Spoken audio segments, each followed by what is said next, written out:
Hey everyone, स्वागत है आप सभी का अपने यूट्यूब चैनल स्टडी क्लब चक्र में। जैसा कि आप सभी को पता है, इस समय हम यूपीपीसीएस के लास्ट 10 ईयर के पेपर्स को यहां पर सॉल्व करा रहे हैं। आज हम बात करेंगे यूपीपीएस 2022 के प्रीलिम्स पेपर को। और आपको बता दें, यदि हम किसी भी ईयर का पेपर सॉल्व कराते हैं तो उसको हम यहाँ पर 3 पार्ट्स में कवर कराते हैं। पार्ट 1 में आपके 50 क्वेश्चन रहते हैं, पार्ट 2 में आपके 50, पार्ट 3 में आपके 50 क्वेश्चन रहते हैं। आज हम बात करेंगे 2022 के पार्ट 3 को। तो ये हमारा जो है 2022 का पेपर कंप्लीट हो जाएगा। और जब ये तीनों पार्ट्स की जब हम कंप्लीट करा देते हैं तो इसकी पीडीएफ जो है आपको टेलीग्राम पर प्रोवाइड करा दी जाती है बिल्कुल फ्री में। तो उसको आप ज्वाइन कर लें टेलीग्राम को। इसके बाद हम कंप्लीट कराएंगे 2021 को, फिर हम कराएंगे 2020 को, 2019 यानी कि आपके 2016 तक हम कंप्लीट करा देंगे 2025 तक। क्लियर। तो आते हैं अपने अगले क्वेश्चन की ओर। अगले क्वेश्चन में देखो पूछा है कि जो शिक्षा का अधिकार है उसको मौलिक अधिकारों में शामिल कब किया गया, उसके बारे में हमें बताना है। पहला ऑप्शन इन्होंने दे दिया है 71वें संविधान संशोधन के द्वारा, दूसरा ऑप्शन 93वें संविधान संशोधन के द्वारा, तीसरा ऑप्शन दे रखा है इन्होंने 86वें संविधान संशोधन के द्वारा, और चौथा ऑप्शन दे दिया है इन्होंने 103वें संविधान संशोधन के द्वारा।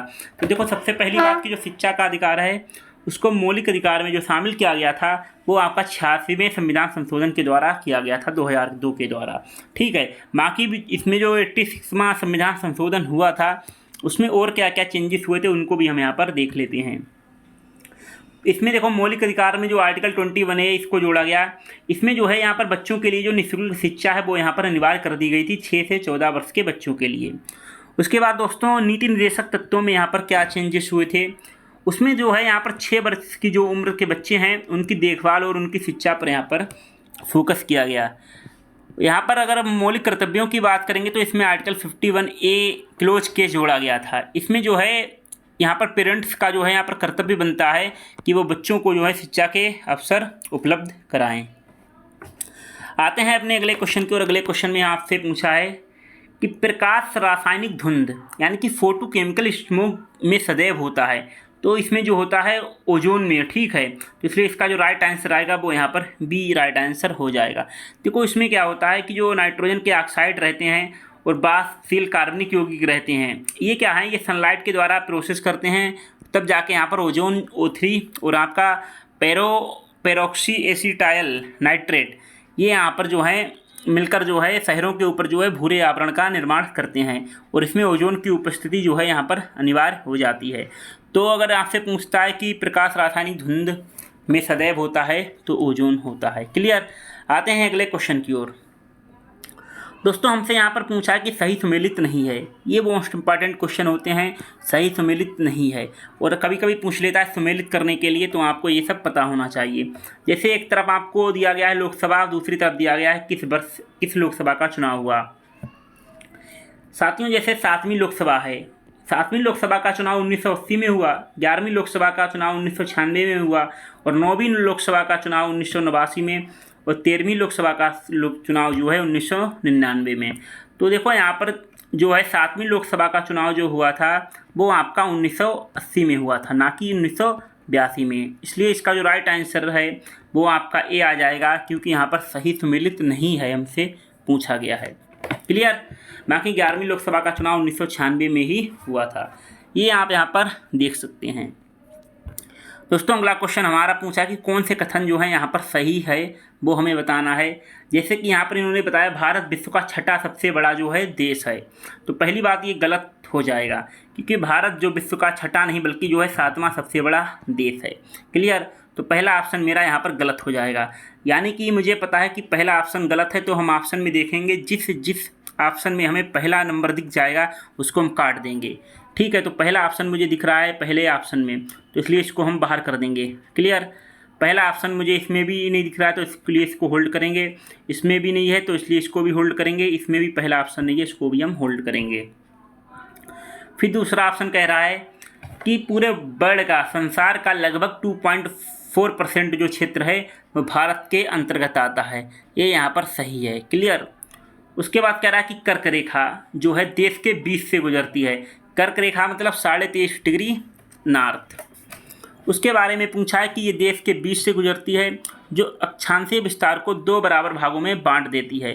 तो ये बात यहाँ पर देखो सही है कि कर्क रेखा जो है वो यहाँ पर भारत के जो है 2 पार्ट में यहाँ पर डिवाइड करती है। फिर तीसरा भी ऑप्शन मेरा सही है दोस्तों, चौथा ऑप्शन कह रहा है कि भारत जो है पूरी तरह से उष्णकटिबंधीय क्षेत्र में स्थित है। उष्णकटिबंधीय क्षेत्र का मतलब है कि ये आपका भूमध्य रेखा है, तो 23.5 डिग्री नॉर्थ और 23.5 डिग्री साउथ, इसके बीच के क्षेत्र को हम उष्णकटिबंधीय क्षेत्र कहते हैं। तो भारत जो है, जबकि भारत का जो अगर हम देखेंगे अक्षांशीय, तो 8 डिग्री 4 मिनट से लेकर 37 डिग्री 6 मिनट के बीच में स्थित है। तो भारत जो है यहाँ पर पूरी तरह से उष्णकटिबंधीय क्षेत्र में स्थित नहीं है, बल्कि ये उष्ण और शीत दोनों कटिबंध में यहाँ पर स्थित है।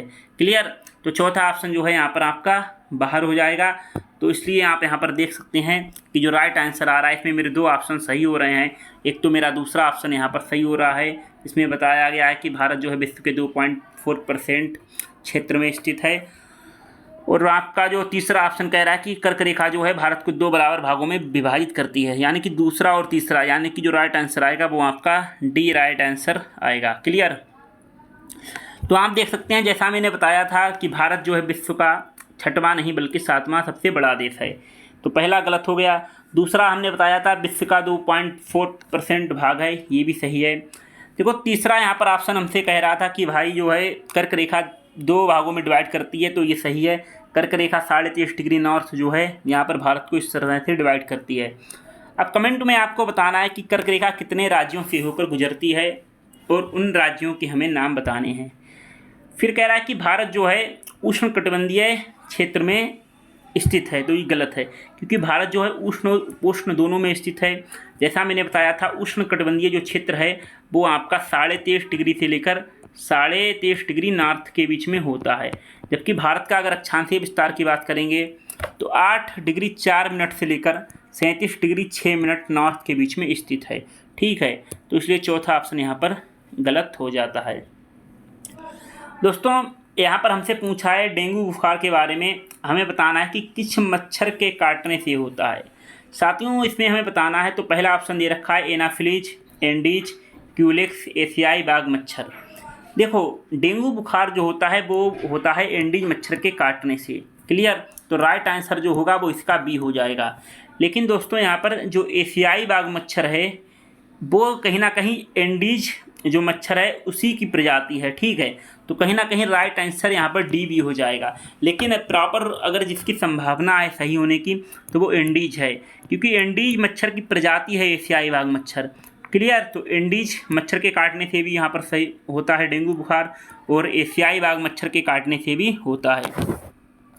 तो आप देख सकते हैं, देखो इसमें जो आंसर दिया है वो आपका एंडीज मच्छर है, इसी के काटने से यहाँ पर डेंगू होता है, जिसमें प्लेट्स की मात्रा जो है घट जाती है। और एंडीज मच्छर के काटने से ही यहाँ पर चिकनगुनिया होता है। जीका वायरस भी जो है आपका एंडीज मच्छर से ही होता है। हाँ देखो इसमें इन्होंने बताया है कि आयोग ने इसका उत्तर जो है बी माना है, और एशियाई बाघ मच्छर भी जो है एंडीज की ही प्रजाति है। फिर आपको बताना है कि देवताओं के नाम दिए गए हैं, उनकी पहचान बतानी है, तो इसमें हमें सुमेलित करना है। साथियों जैसे कि हमने सुमेलित वाले क्वेश्चन में आपको एक ट्रिक बताया था, पहले हम देखेंगे कि कौन सा ऑप्शन आपको आता है। तो जो ऑप्शन आपको आता है तो हमको उससे सुमेलित करना है। जैसे शिव है, मान लो मुझे शिव के बारे में पता है कि शिव के पास त्रिशूल है, तो पहले का दूसरा जो है यहाँ पर हमें मिलाना है, पहले का दूसरा। तो देख लो पहले का दूसरा ये है जो मेरा कन्फर्म है कि ये यहाँ पर सही है 100%। तो पहले का दूसरा ए ऑप्शन में है, इसलिए दोस्तों हम ए ऑप्शन को यहाँ पर होल्ड करेंगे। बी ऑप्शन में देखिएगा पहले का दूसरा नहीं है, यानी कि ये गलत हो जाएगा, क्योंकि मुझे पता है कि जो पहले का दूसरा यहाँ पर जो है वो यहाँ पर सही है। सी ऑप्शन में भी आपको ए ऑप्शन में दूसरा नहीं मिला है, इसलिए सी ऑप्शन भी बाहर हो जाएगा। डी ऑप्शन की बात करेंगे तो पहले का पहला दिया है, इसलिए ये भी यहाँ पर बाहर हो जाएगा। यानी कि दोस्तों जो राइट आंसर आएगा वो आपका ए आ जाएगा।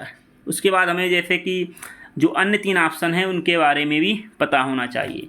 विष्णु के पास क्या रहता है? चक्र रहता है। गणेश के पास क्या रहता है? तो गणेश के पास रस्सी या फंदा रहता है। और माँ सरस्वती के पास जो है वो यहाँ पर वीणा रहती है। क्लियर। तो ये तो सब चीज़ें आपको पता ही होंगी। खैर आते हैं अगले क्वेश्चन की ओर।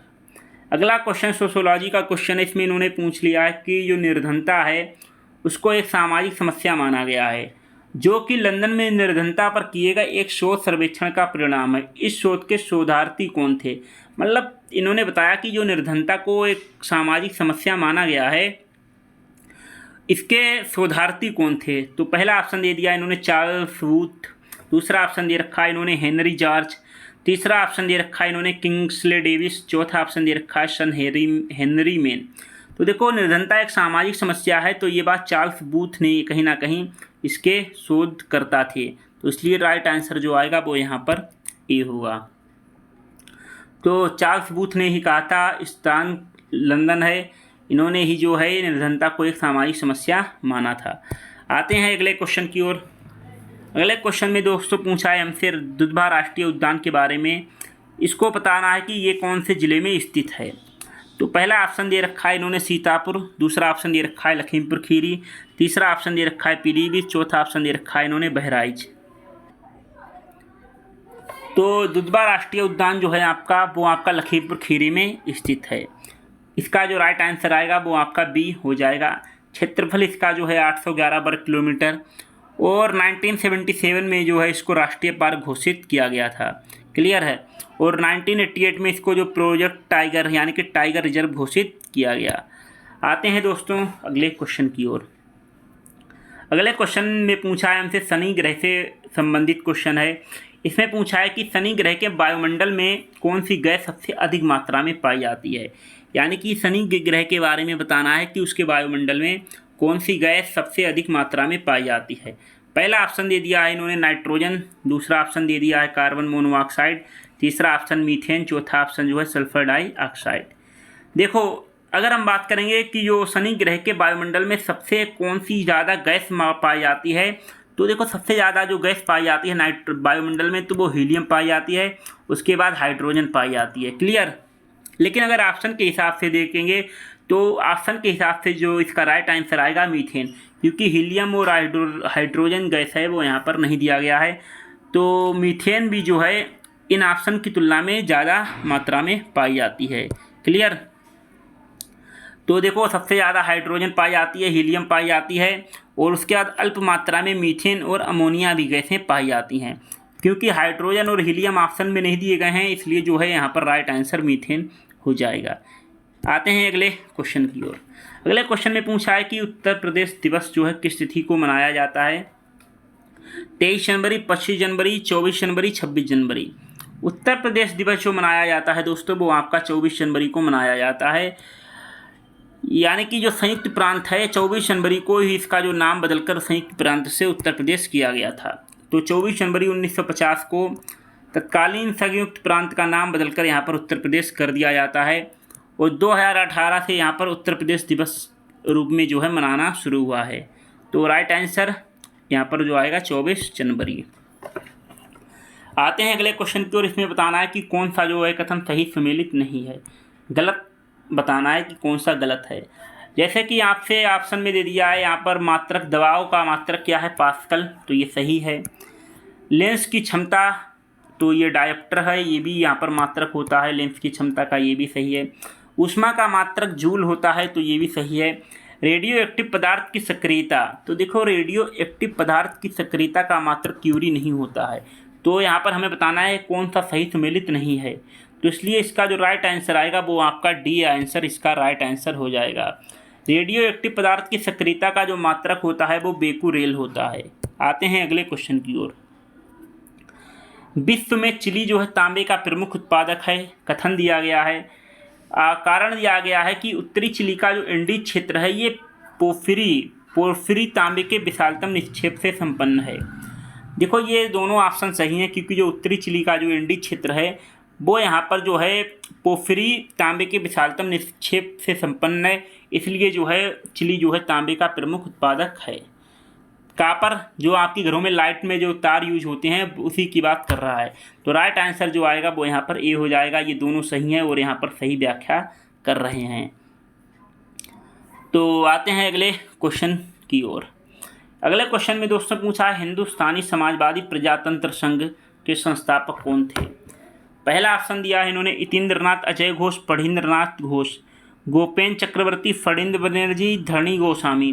फिर तीसरा ऑप्शन दे रखा है इन्होंने व्योमेश चंद्र बनर्जी, अजय घोष, सचिंद्र सान्याल, व्योमेश चंद्र, गोपेन चक्रवर्ती और सचिंद्र सान्याल। तो देखो, हिंदुस्तानी समाजवादी प्रजातंत्र संघ के जो संस्थापक थे वो यहाँ पर आपके यतीन्द्रनाथ, अजय घोष और फणींद्रनाथ घोष थे। यानी राइट आंसर जो आएगा वो आपका ए होगा। ठीक है, देखो यहाँ पर जो हिंदुस्तानी समाजवादी प्रजातंत्र संघ है इसकी स्थापना दिल्ली में होती है, फिरोज शाह कोटला मैदान में 1928 में। इसमें देखो भगत सिंह जो रहते हैं आयोजक रहते हैं भगत सिंह, यानी इसका आयोजन करते हैं। और यतीन्द्रनाथ जो हैं ये सचिंद्र सान्याल के भाई हैं। फणींद्रनाथ घोष ये बिहार से रहते हैं, अजय घोष ये संयुक्त प्रांत उत्तर प्रदेश से आते हैं। अब ये बताने हैं कुछ रोग के नाम दिए गए हैं, किसकी कमी मतलब किसका क्या कारक है उसी से हमें यहाँ पर मिलाना है। ठीक है, तो इसमें जो रोग है उनके हमसे हमें जो हमें मिलाना है किसका कारक क्या है। जैसे खट्टे नासर, ठीक है। अब मान लो मुझे खट्टे नासर के बारे में नहीं पता है, फिर ऑप्शन दे दिया इन्होंने गन्ने का लाल सड़न रोग। जैसे मुझे पता है कि जो गन्ने में लाल सड़न रोग होता है वो फंगस की वजह से होता है, यानी कवक की वजह से होता है। इस बात को लेकर मैं 100% श्योर हूँ कि ये जो है गन्ने का लाल सड़न रोग जो है फंगस की वजह से होता है। तो देखो दोस्तों, बी का चौथा, तो बी का चौथा आप यहाँ पर देख सकते हैं। तो बी का चौथा जो है आपका इसमें नहीं है, इसलिए इसको बाहर कर देंगे। इसमें है इसलिए इसको यहाँ पर राइट आंसर रखेंगे। हालांकि सी और डी ऑप्शन इन्होंने यहाँ पर है नहीं, मिसप्रिंट हो गया है, तो इसको फिलहाल हमें पूरा सॉल्व करना पड़ेगा। फिर कह रहा है कि आलू का कृष्णकांत रोग, आलू का कृष्णकांत रोग जो है वो ऑक्सीजन की कमी से, यानी कि सी का दूसरा, तो सी का दूसरा इस ऑप्शन में भी मिल रहा है। फिर खट्टे नासर की बात करेंगे तो खट्टे नासर जो है बैक्टीरिया, जैसे आपका नींबू हो गया तो उसमें बैक्टीरिया की वजह से जो है खट्टापन जो है आता है। ठीक है, फिर गेहूं का साहू रोग, तो ये गेहूं का साहू रोग नहीं है बल्कि गेहूं का जो है आपका सेहू रोग है। तो ये यहाँ पर थोड़ा टाइपिंग मिस्टेक है, तो गेहूं का सेहू रोग है वो आपका आता है कीट की वजह से। ठीक है, तो इसलिए जो है डी का पहला, तो यानी कि जो राइट आंसर आएगा वो आपका बी ऑप्शन यहाँ पर राइट आंसर हो जाएगा। तो देखो, नींबू का जो है खट्टे नासर जो है वो यहाँ पर बैक्टीरिया की वजह से होता है। गन्ने का लाल सड़न रोग जो है वो आपका कवक फंगस की वजह से होता है। आलू में जो कृष्णकांत रोग है वो ऑक्सीजन की कमी से होता है। और गेहूं में साहू रोग नहीं है दोस्तों, यहाँ पर सेहू रोग है। देखो, अगर आपको कभी भी गलत लगे तो आप इंग्लिश को यहाँ पर देख सकते हैं। ठीक है, तो सेहू रोग जो है वो यहाँ पर कीट की वजह से होता है। फिर हमको बताना है कथन के बारे में और कारण के बारे में बताना है। पहला ऑप्शन दे दिया इन्होंने, लिम्फेटिक क्षेत्र में पादप अधिकता में वृद्धि करते हैं। लिम्फेटिक क्षेत्र क्या होता है, ये आपका पानी का खुला हुआ क्षेत्र होता है। तो ये बता रहा है कि मान लो ये पानी का खुला हुआ क्षेत्र है। ठीक है, इसमें पादप अधिकता में वृद्धि करते हैं। तो इसमें कह रहा है कि जो पादप प्लवक हैं ये यहाँ पर अधिकता में वृद्धि करते हैं। और कारण दिया है कि पानी जो है लिम्फेटिक पानी क्षेत्र का खुला हुआ क्षेत्र होता है। तो ये दोनों सही हैं और व्याख्या भी सही करते हैं, क्योंकि जो लिम्फेटिक क्षेत्र होता है वो यहाँ पर पानी का खुला हुआ क्षेत्र होता है। और ये प्रकाश संश्लेषण के द्वारा जो है यहाँ पर अपनी क्रिया करके यहाँ पर जो है अधिकता में यहाँ पर वृद्धि करते हैं। तो ये दोनों सही हैं और यहाँ पर जो व्याख्या भी सही करते हैं।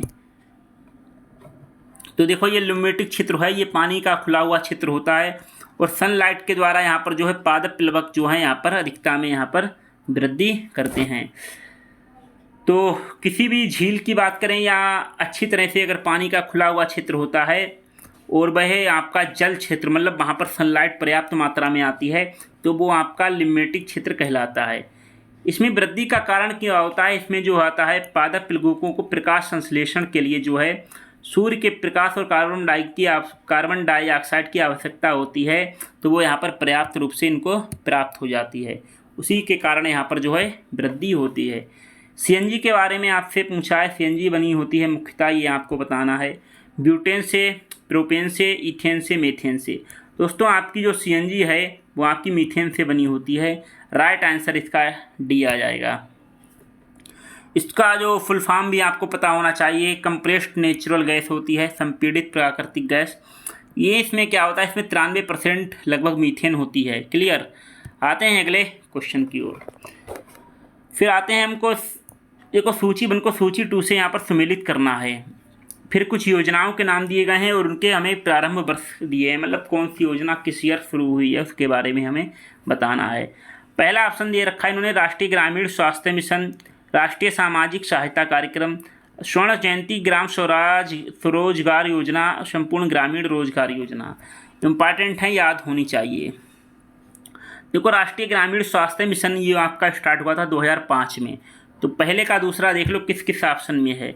ये मुझे पता है 100% सही है मान लो, तो आप कैसे करेंगे साल इसको।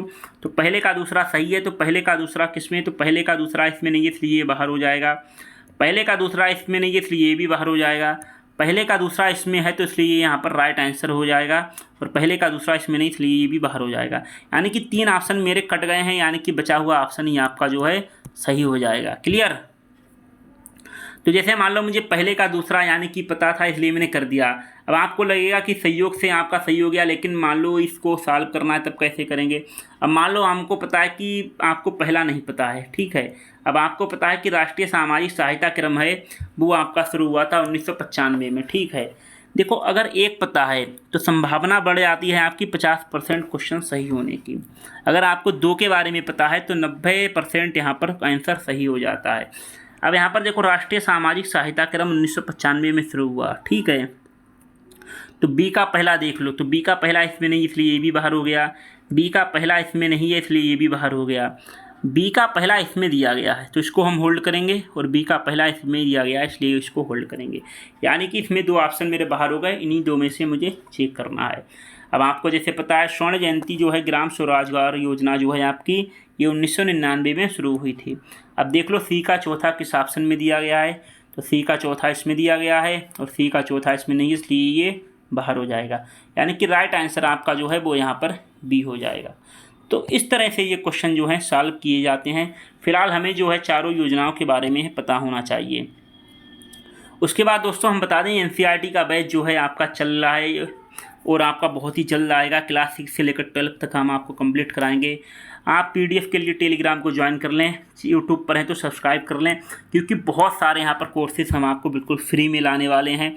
और हमारे जो अभी फ्री के कोर्सेज चल रहे हैं वो आप यहाँ पर देख सकते हैं यूट्यूब चैनल पर। एक तो हम करा रहे हैं यूपीपीसीएस के प्रीलिम्स पेपर को लास्ट 10 ईयर को फ्री में, और जीएस की क्लासेस भी अभी चल रही हैं फिलहाल यूट्यूब पर। उसके साथ साथ जो है हम जीएस की क्लासेस, सीसेट क्लासेस आपको मिलेगी। एनसीईआरटी का बैच आपका बहुत ही जल्द आने वाला है और ये बिल्कुल आपका फ्री ऑफ कॉस्ट होगा यूट्यूब चैनल पे। तो अगर आप यूट्यूब चैनल पे हैं तो आप सब्सक्राइब कर लें, और जो भी अपडेट रहते हैं वो आपको टेलीग्राम पर दे दिए जाते हैं। तो यूट्यूब से पहले जो अपडेट आएंगे वो आपको टेलीग्राम पे मिल जाएंगे। पीवाईक्यू लास्ट 10 ईयर से के जो हैं वो हम आपको करा ही रहे हैं। मेंस आंसर राइटिंग वो आपका जल्द ही मिलेगा। डाउट क्लियर क्लासेस भी जल्द मिलेगा। पीडीएफ आपको टेलीग्राम पर मिल ही रहे हैं। फिलहाल आते हैं अगले क्वेश्चन की ओर। अगले क्वेश्चन में हमको बताना है कि कौन सा एक सही सम्मिलित नहीं है, ठीक है। फिर आपको ऑप्शन में दिए हैं जैसे इन्होंने INDAL यानी कि इंडियन एल्यूमिनियम लिमिटेड, ठीक है, उसके बारे में हमें बताना है। इंडियन एल्यूमिनियम लिमिटेड क्या हीराकुंड में स्थित है, उसके बारे में बताना है। फिर आपका दिया है बाल्को। बाल्को का मतलब होता है भारत एल्यूमिनियम कंपनी लिमिटेड, वो आपकी कोरबा में स्थित है। फिर आपका दिया है हिंडाल्को मतलब आपका दिया है हिंदुस्तान एल्यूमिनियम कॉरपोरेशन लिमिटेड, ये आपकी रेणुकूट में स्थित है। फिर आपका चौथा दिया है माल्को मतलब कि मद्रास एल्यूमिनियम कंपनी लिमिटेड, ये आपका चेन्नई में स्थित है। देखो यहाँ पर बताना है कि कौन सा सही सम्मिलित नहीं है। तो जो आपका मद्रास एल्यूमिनियम कंपनी लिमिटेड है ये आपका चेन्नई में स्थित ना होकर तमिलनाडु में स्थित है, ठीक है। तो डी ऑप्शन जो है यहाँ पर आपका राइट आंसर हो जाएगा। तो देखो मद्रास एल्यूमिनियम जो कंपनी लिमिटेड है ये आपकी चेन्नई में नहीं बल्कि आपकी तमिलनाडु में स्थित है, और तमिलनाडु में मेटूर में स्थित है। उसके बाद जो इंडियन एल्यूमिनियम कंपनी लिमिटेड है वो आपका उसका विलय हो गया है, और उसका जो विलय हुआ है वो हिंदुस्तान एल्यूमिनियम कॉरपोरेशन में हो गया है, ठीक है। और जो बाल्को है ये आपका कोरबा में ही है, और हिंडाल्को जो है वो आपका रेणुकूट में ही है, ठीक है। तो जो इंडियन एल्यूमिनियम लिमिटेड था इसका विलय हो चुका है, हिंदुस्तान एल्यूमिनियम कॉरपोरेशन लिमिटेड में हो गया है, और ये आपका रेणुकूट में स्थित है। फिर देखो यहाँ पर आपसे कुछ क्वेश्चंस दिए गए हैं, इसमें बताना है कि कौन जो है प्राकृतिक गैस का मुख्य अवयव है। तो इसमें आपको बताना है मीथेन, बेंजीन, हेक्सेन, ब्यूटेन। तो देखो प्राकृतिक गैस का जो मुख्य अवयव है वो आपका मीथेन है, यानी कि राइट आंसर ए आपका हो जाएगा, ठीक है। और जो मीथेन है वो आपकी सीएनजी में कितनी पाई जाती है, सीएनजी में आपकी जो है 93% जो है आपकी मीथेन गैस पाई जाती है। आते हैं अगले क्वेश्चन की ओर दोस्तों। यहाँ पर देखो दार्शनिक दिए गए हैं और उनके दर्शन दिए गए हैं। तो जैसे कि पहला ऑप्शन इसमें देखो क्वेश्चन है सुमेलित वाला, इसको हम फिर आपको समझाने का प्रयास करेंगे किस तरह से आपको सॉल्व किया जाएगा। जैसे मान लो मुझे ऑप्शन पता है रामानुज के बारे में। रामानुज के बारे में हमें पता है कि इनका जो दर्शन है वो विशिष्टाद्वैत है, यानी कि पहले का चौथा। यहाँ तक समझ में आया। अब साथियों क्या है, ये मुझे कन्फर्म है कि रामानुज का दर्शन विशिष्टाद्वैत है, तो पहले का चौथा आएगा, ये 100% सही है। ठीक है, अब देखेंगे हम कि पहले का चौथा किस किस ऑप्शन में है। जिसमें है उसको हम होल्ड करेंगे, जिसमें नहीं है उसको हम बाहर कर देंगे। तो पहले का चौथा आपका ए ऑप्शन में दिया गया है, यानी इसको हम जो है अब यहाँ पर होल्ड कर देंगे। फिर देखते हैं पहले का चौथा यहाँ नहीं दिया गया, इसलिए हम इसको बाहर कर देंगे। फिर देखते हैं पहले का चौथा यहाँ नहीं दिया गया, इसलिए इसको बाहर कर देंगे। फिर देखते हैं पहले का चौथा इसमें नहीं दिया गया, इसलिए इसको बाहर कर देंगे। यानी कि ये सिर्फ एक से पता लगने के बाद मेरा जो है उत्तर यहाँ पर निकल के आ गया। क्लियर। चलिए, अब आप सोच रहे होंगे मान लो मुझे रामानुज के बारे में नहीं पता है और मुझे पता है माधवाचार्य के बारे में। कोई बात नहीं है दोस्तों, अब हम माधवाचार्य के बारे में यहाँ पर बात कर लेंगे।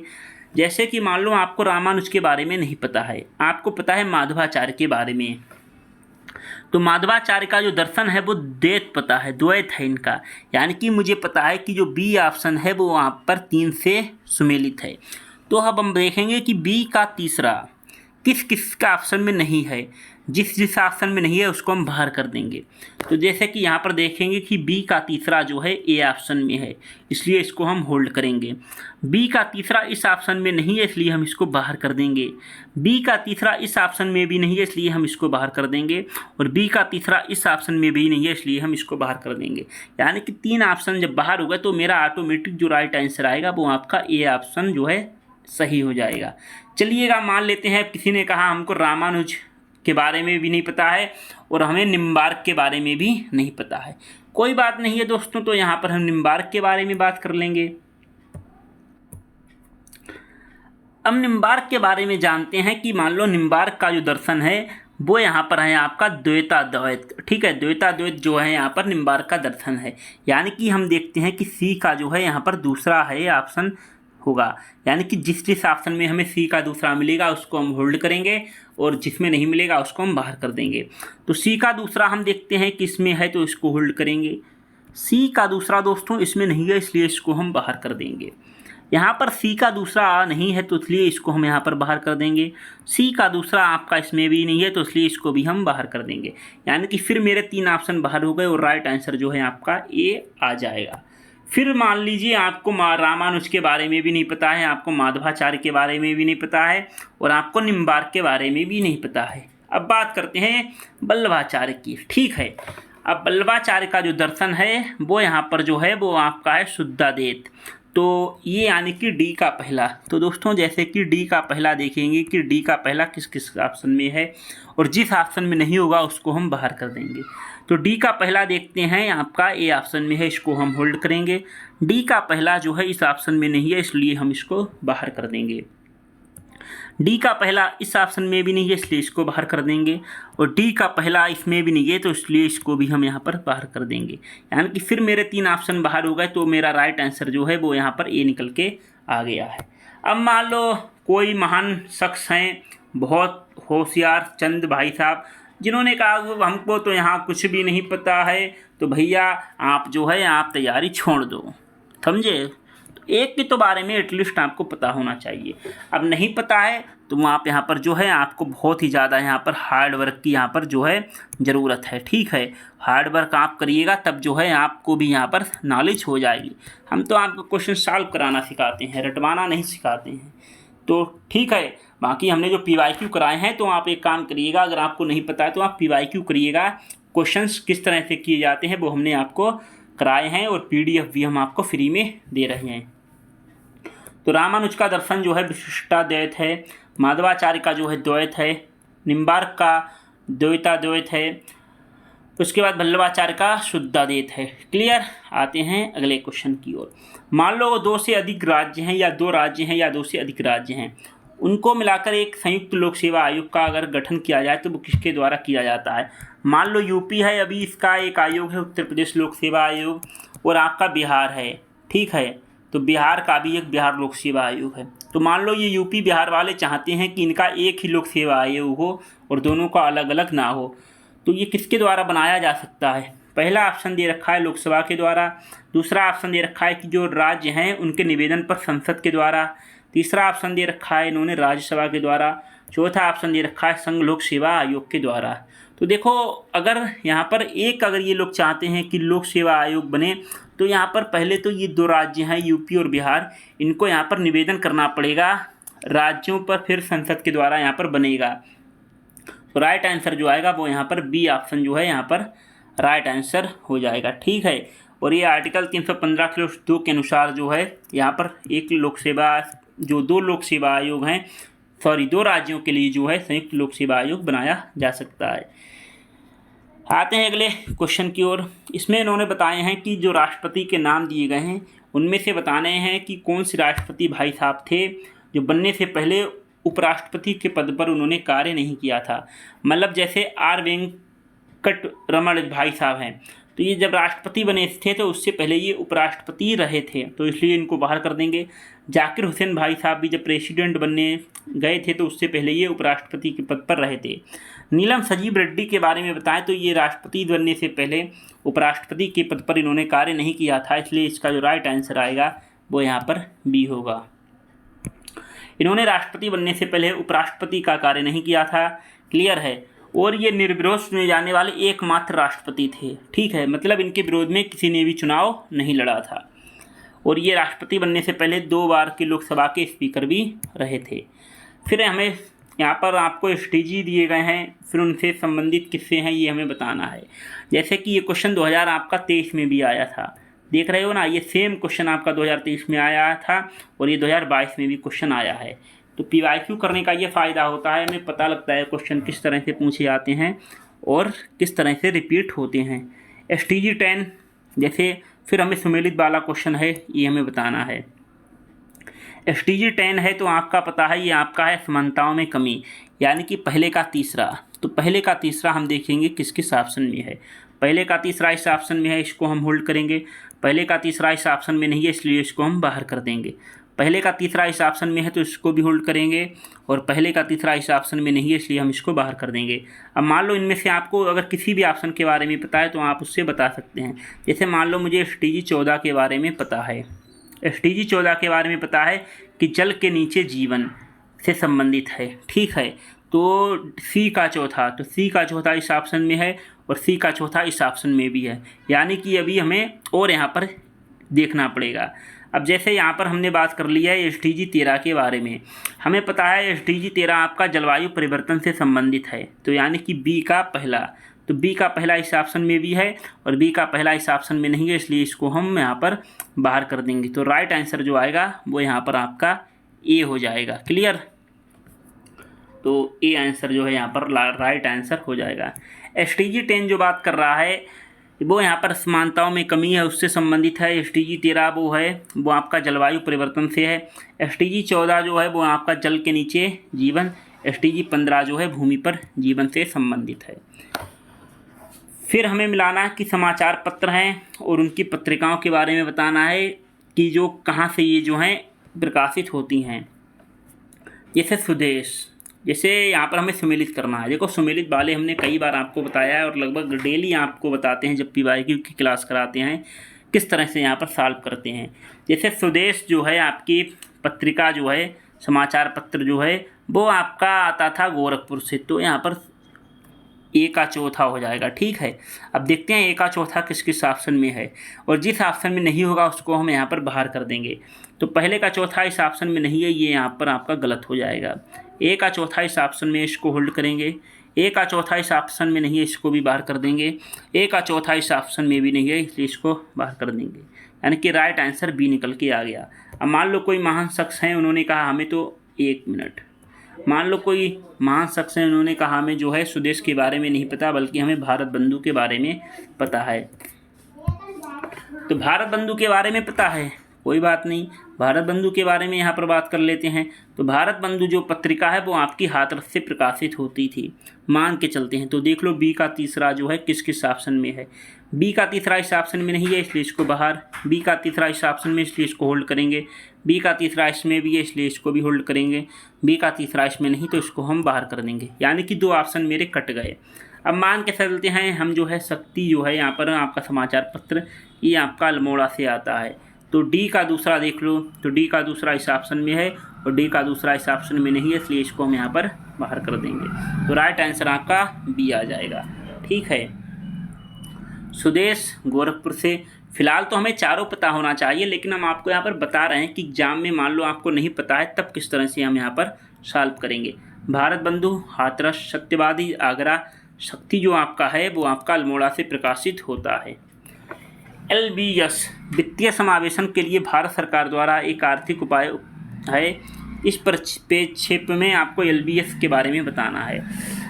तो LBS क्या है? Loan banking scheme, lead banking scheme, loan banking system, lead banking system. तो देखो यहाँ पर क्या है, जो LBS है, जो भारत सरकार के द्वारा आर्थिक उपाय है, वो यहाँ पर लीड बैंकिंग स्कीम है, यानी कि अग्रणी बैंकिंग योजना। तो राइट आंसर जो आएगा वो यहाँ पर बी आ जाएगा। ठीक है, और ये RBI द्वारा यहाँ पर प्रारंभ किया गया था। ठीक है, इसमें जो है किसी एक बैंक को एक विशेष जिले में लीड बैंक की जिम्मेदारी दी जाती है। आते हैं अगले क्वेश्चन की ओर। देखो यहाँ पर हमें बताना है कि कौन सा देश लैंडलॉक कंट्री है।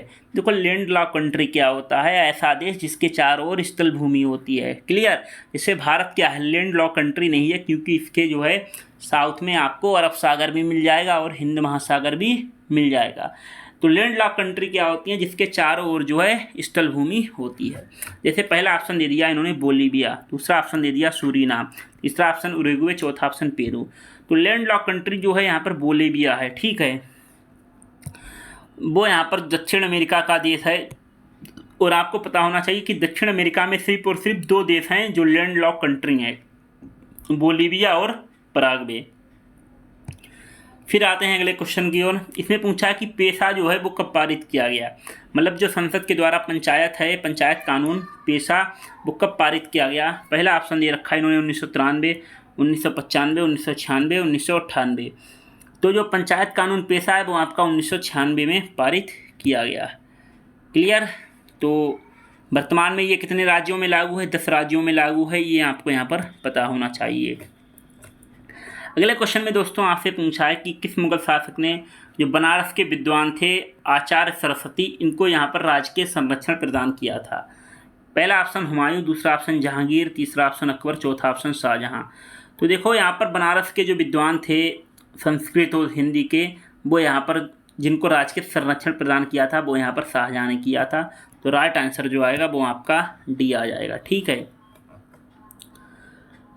तो देखो इन्होंने यहाँ पर जो है बनारस के जो पंडित जो थे, इन्होंने शाहजहां से जो है इलाहाबाद और बनारस पर लगने वाला जो तीर्थ यात्रा कर था उसको यहाँ पर समाप्त करने का अनुरोध भी किया था। आते हैं अगले क्वेश्चन की ओर। केइबुल लामजाओ राष्ट्रीय उद्यान किस झील से संबंधित है? केइबुल लामजाओ राष्ट्रीय उद्यान के बारे में हमें बताना है।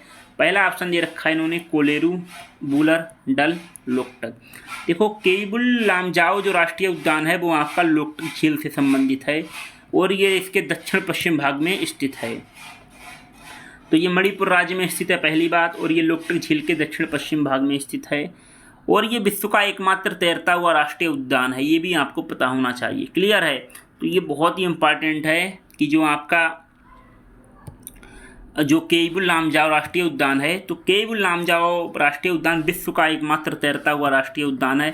दूसरी चीज़, जो संगराई हिरण जिनको हम डांसिंग हिरण के नाम से भी जानते हैं, ये इस हिरण का इकलौता प्राकृतिक आवास है, ये भी आपको यहाँ पर पता होना चाहिए। कौन सी नदी घाटी क्षेत्रफल की दृष्टि से सबसे बड़ी है? तो बताना है कि सबसे बड़ी जो नदी है क्षेत्रफल की दृष्टि से सबसे बड़ी, वो आपकी महानदी जो है वो आपकी सबसे बड़ी नदी है। क्लियर? तो यहाँ पर हम देख सकते हैं जो किलोमीटर में आपका दिया भी गया है। आते हैं अगले क्वेश्चन की ओर। अगले क्वेश्चन में दोस्तों पूछा है कि कौन सा एक बांध उत्तर प्रदेश में नहीं है। देख ले किस तरह से क्वेश्चन पूछ रहा है घुमा के, स्थित नहीं है। जैसे कि अहरोरा, अंडवा, मंगेलखंड, बदुआ। तो देखो अहरोरा जो आपका बांध है ये आपका है मिर्ज़ापुर में, ठीक है। तो ये भी आपको यहाँ पर पता होना चाहिए कि जो आपका अहरोरा बांध है ये मिर्ज़ापुर में है। अंडवा बांध भी जो है आपका जो है यहाँ पर मिर्ज़ापुर में स्थित है। देखो बदुआ बांध है वो आपका बांका बिहार में स्थित है, ना कि उत्तर प्रदेश में। तो इसलिए इसका राइट आंसर जो है वो आपका यहाँ पर डी हो जाएगा। बंगेलखंड बांध है ये शायद आपका बलिया ज़िले में है, सॉरी बलरामपुर ज़िले में, ठीक है। तो अहरोरा और अंडवा जो आपके बांध हैं ये आपके मिर्ज़ापुर में है। बंगेलखंड बांध आपका बलरामपुर में है। बदुआ जो है आपका बांका बिहार में स्थित है, ना कि उत्तर प्रदेश में। ज्योतिबा फूले संबंधित थे, भाई ये तो आपको पता होगा, ये भी रिपीट वाला क्वेश्चन है, सेम टू सेम क्वेश्चन पूछा है। ये भी आपके जाति विरोधी आंदोलन से संबंधित थे। आते हैं अगले क्वेश्चन की ओर। देखो यहाँ पर इनकी जो रचना है गुलामगिरी, ये पता होनी चाहिए। और इन्होंने जाति विरोधी आंदोलन और जो दलित और महिलाओं हैं उनके उत्थान के लिए भी आंदोलन चलाए थे। पृथ्वी का वायुमंडल निम्न में से किसके द्वारा गर्म होता है? ये भी रिपीटेड क्वेश्चन है। देखो दोस्तों यहाँ पर आपको पता होना चाहिए कि पृथ्वी का वायुमंडल किसके द्वारा यहाँ पर गर्म होता है। पहला ऑप्शन दे दिया इन्होंने शॉर्ट वेव सोलर रेडिएशन। फिर दूसरा ऑप्शन दे रखा है इन्होंने प्रकीर्ण सौर विकिरण। तीसरा ऑप्शन दे रखा है परावर्तित सौर विकिरण। चौथा ऑप्शन दे रखा है इन्होंने लॉन्ग वेव रेडिएशन। तो देखो यहाँ पर जो वायुमंडल जो गर्म होता है वो यहाँ पर लॉन्ग वेव रेडिएशन से होता है। तो इसलिए इसका राइट आंसर जो है वो आपका डी होगा। क्लियर। तो ये देखो यहाँ पर शॉर्ट वेव आती हैं, फिर ये जो है रात्रि में क्या होता है, ये जो गर्म होने के बाद जो है यहाँ पर जो है दीर्घ के रूप में वापस छोड़ती हैं। लेकिन यहाँ पर जो हमारा वायुमंडल जो है यहाँ पर इसको ऑब्जर्व कर लेता है, तो जिसके कारण क्या होता है यहाँ पर जो है पृथ्वी गर्म रहती है। फिर यहाँ पर ट्रेड यूनियंस दिए गए हैं किस जल से संबंधित हैं, उनके बारे में बताना है। सबसे पहले देखो क्वेश्चन सुमेलित वाला है, तो मैंने आपको इसको सॉल्व करने का तरीका भी बताया। जैसे भारतीय मजदूर संघ, तो भारतीय मजदूर संघ आपको पता है भारतीय जनता पार्टी से संबंधित है। तो यहाँ पर लिखेंगे कि पहले का चौथा। अब देखो पहले का चौथा किस किस ऑप्शन में है, इसमें नहीं है उसको बाहर करेंगे। पहले का चौथा इस ऑप्शन में है, इसको होल्ड करेंगे। इसमें नहीं है इसलिए इसको बाहर। सी ऑप्शन में भी नहीं है इसलिए इसको बाहर कर देंगे। चौथे ऑप्शन में भी नहीं है इसलिए इसको यहाँ पर बाहर कर देंगे। तो सीधी बात मेरा उत्तर जो है यहाँ पर निकल के आ गया है। मान लो कुछ महान लोग होंगे या जिनको नहीं पता है कि भाई मान लो मुझे भारतीय मजदूर संघ के बारे में नहीं पता है, कोई बात नहीं है, अब दूसरे ऑप्शन को चेक कर लेंगे। जैसे फॉर एग्जांपल के लिए मान लेते हैं मुझे पता है Indian national trade union Congress, ये आपकी INC यानी कि भारतीय राष्ट्रीय कांग्रेस से संबंधित है। तो बी का पहला देख लीजिएगा, तो बी का पहला आप देखिएगा, बी का पहला इसमें है तो इसको होल्ड करेंगे। बी का पहला इसमें लिए नहीं है इसलिए इसको हम बाहर करेंगे। बी का पहला इसमें भी नहीं इसलिए इसको बाहर करेंगे। बी का पहला इसमें भी नहीं है इसलिए इसको बाहर करेंगे। तो फिर भी मेरा उत्तर निकल के आ गया। उसी तरह अगर मान लो दूसरे वाला अभी आपको नहीं बताया तो आप सी को देख सकते हैं और डी को भी यहाँ पर आप देख सकते हैं। आते हैं अगले क्वेश्चन की ओर। फिलहाल के लिए तो हमें ये चारों पता होने चाहिए, भारतीय मजदूर संघ, Bharatiya Janata party, Indian national जो है ट्रेड यूनियन कांग्रेस ये आपका INC से संबंधित है, UTUC ये आपका CPIM से संबंधित है, all India trade union Congress ये आपका CPI से संबंधित है। आते हैं अगले क्वेश्चन की ओर। किस देश में जो है प्राकृतिक आर्सेनिक प्रदूषित जल मिलता है? पहला ऑप्शन पाकिस्तान, बांग्लादेश, भूटान, श्रीलंका। तो किस देश में मिलता है प्राकृतिक आर्सेनिक प्रदूषित जल? ये आपका बांग्लादेश में मिलता है। तो राइट आंसर बी हो जाएगा, ठीक है। इसके अलावा भारत में भी 7 राज्य यहाँ पर प्रभावित हैं, पश्चिम बंगाल, झारखंड, बिहार, उत्तर प्रदेश, असम और मणिपुर, छत्तीसगढ़। ये आपको यहाँ पर पता होना चाहिए। चलिएगा दोस्तों, हमारा जो है आज का पेपर यहाँ पर 2022 का जो है यहाँ पर पेपर जो है कंप्लीट होता है। इसके बाद अब हम बात करेंगे 2021 के पेपर को। फिलहाल आप लोग जो है सपोर्ट बनाए रखें और जल्दी हम यहाँ पर आपको करंट अफेयर की भी क्लास शुरू करेंगे। तो अगर आप पहली बार आए हैं तो आप चैनल को सब्सक्राइब कर लें, बाकी वीडियो पसंद आया तो लाइक करें और देखते रहें। बाकी आप टेलीग्राम को ज्वाइन अवश्य कर लें क्योंकि सारे अपडेट आपको टेलीग्राम पर दे दिए जाते हैं। मिलते हैं नेक्स्ट वीडियो में। बाय बाय, टेक केयर, जय हिंद।